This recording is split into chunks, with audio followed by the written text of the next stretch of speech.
स्वागत है आपका 4 PM पर। मैं हूं आपके साथ अदिति।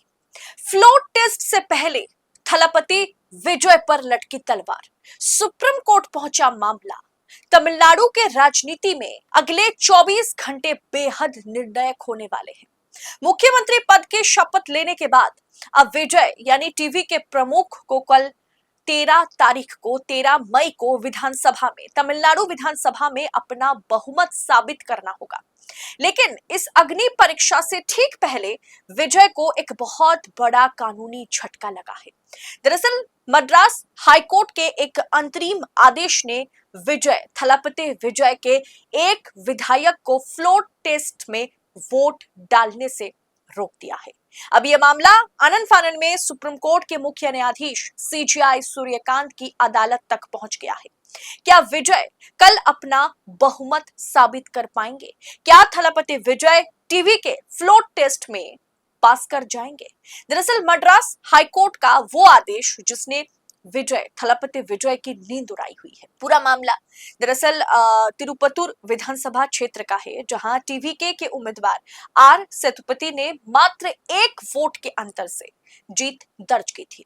अब उनके खिलाफ चुनाव हारने वाले DMK के पूर्व मंत्री यानी स्टालिन के पूर्व मंत्री ने मद्रास हाईकोर्ट में अर्जी लगाई और वोटों की गिनती में गड़बड़ी हुई और पोस्टल बैलेट की ठीक से काउंटिंग नहीं की गई है। इस पर सुनवाई इसकी उन्होंने अर्जी डाली और फिर से रिकाउंटिंग की उन्होंने मांग की। महज 1 वोट की बात है, तो इस पर सुनवाई करते हुए मद्रास हाईकोर्ट ने आज एक अंतरिम आदेश जारी कर सेतुपति को कल होने वाले फ्लोर टेस्ट में हिस्सा लेने से रोक दिया। सुप्रीम कोर्ट में इसके चलते अर्जेंट सुनवाई की मांग उठी। हाईकोर्ट के इस झटके के बाद, इस फैसले के बाद, इस आदेश के बाद विधायक R सेतुपति सीधे सुप्रीम कोर्ट पहुंच गए। उनकी तरफ से कांग्रेस सांसद और वरिष्ठ वकील अभिषेक मनु सिंघवी ने मुख्य न्यायाधीश CJI सूर्यकांत के सामने दलील रखी कि फ्लोर टेस्ट है, इसीलिए इस मामले पर तुरंत रोक लगाई जाए। हालांकि कोर्ट ने कहा कि वो इस मामले को कल देखेंगे। अब चुनौती ये है कि कल सुबह 10 बजे ही विधानसभा में, तमिलनाडु विधानसभा की कार्यवाही जो है वो शुरू होनी है और उसी वक्त सुप्रीम कोर्ट में सुनवाई भी हो सकती है। अब बहुमत की दहलीज पर थलपति विजय तो है, क्योंकि तमिलनाडु विधानसभा में बहुमत का जादुई आंकड़ा 118 है।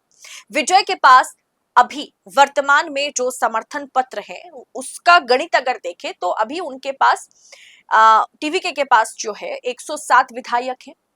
अब एक सीट खाली होने के बाद सहयोगी दलों की बात की जाए तो कांग्रेस के पास 5, लेफ्ट के पास 4, VCK के पास 2 और इसके अलावा जो IUML है उसके पास 1 है। तो कुल मिलाकर के ये आंकड़ा 120 तक पहुंचता है। लेकिन अगर एक विधायक कम होता है तो ये संख्या 119 रह जाएगी।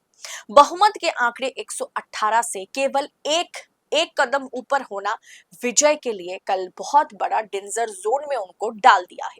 मतलब फ्लोर टेस्ट से ठीक एक रात पहले आज की रात जो है वो कयामत की रात है TVK के लिए, थलपति विजय के लिए। अब दोस्तों इसी बीच AIADMK के भीतर भी टूट की खबरें हैं। नेता जो है वो शर्मगम की अगुवाई में 30 विधायक विजय को समर्थन देने की बात कह रहे हैं, लेकिन दलबदल विरोधी कानून के तहत उन्हें 32 विधायकों यानी 2/3 बहुमत की जरूरत है, वरना उन पर दलबदल के कानून लागू हो जाएंगे, उन पर कार्रवाई शुरू होगी। वो ऐसे पार्टी चेंज नहीं कर पाएंगे। यदि वे 30 विधायक अपनी पार्टी के व्हिप के खिलाफ जाकर के विजय को वोट देते हैं तो उनकी सदस्यता रद्द हो सकती है, उनकी सदस्यता खतरे में पड़ सकती है। अब विजय के लिए जैसे मैंने कहा कि आज की रात वाकई कयामत की रात से तो कम नहीं है। पहले चुनाव जीतना और इस मैंडेट के साथ जीतना, फिर राज्यपाल के चक्कर लगाना, राज्यपाल के चलते शपथ लेते रहते रुक जाना, वो शपथ ग्रहण कैंसिल होना और फिर कैसे भी करके शपथ ग्रहण होना, और अब फ्लोर टेस्ट से एक दिन पहले एक विधायक को बचाने के लिए उन्हें जो जंग लड़नी पड़ रही है उसकी वाकई थलपति विजय में हिम्मत है कि वो ये जंग लड़ रहे हैं, या उनके जगह पर कोई भी होगा तो वो जंग तो जरूर लड़ता। लेकिन पहली बार पॉलिटिक्स में इस तरीके से चुनावी जीत के बाद पहली बार पॉलिटिक्स में आकर के, पहली बार पार्टी बना करके सरकार बनाने की इस जंग में थलपति विजय वाकई रेस में सबसे आगे है। लेकिन कल क्या 119 विधायकों के साथ फ्लोट टेस्ट में मद्रास हाईकोर्ट के फैसले को क्या सुप्रीम कोर्ट पलटेगा? क्या थलपति विजय के वो एक विधायक जो महज एक वोट के अंतर से चुनाव जीते हैं, क्या वो वोट कर पाएंगे?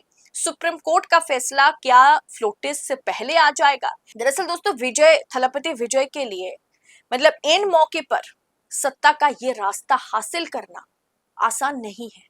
कांटों से भरा उनका ये सत्ता का रास्ता साबित होगा।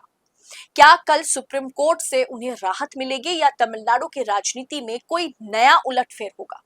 फिलहाल दोस्तों, फ्लोट टेस्ट से ठीक ठीक एक दिन पहले, 24 घंटे पहले थलपति विजय पर जिस तरीके से तलवार लटकती हुई नजर आ रही है, मामला मद्रास हाईकोर्ट से सुप्रीम कोर्ट पहुंचा है, इसे आप किस अंदाज में देख रहे हैं? कमेंट बॉक्स में अपनी राय हमारे साथ साझा जरूर करें और ऐसी खबरों को यूं ही पाने के लिए 4 PM न्यूज नेटवर्क के साथ बने रहे।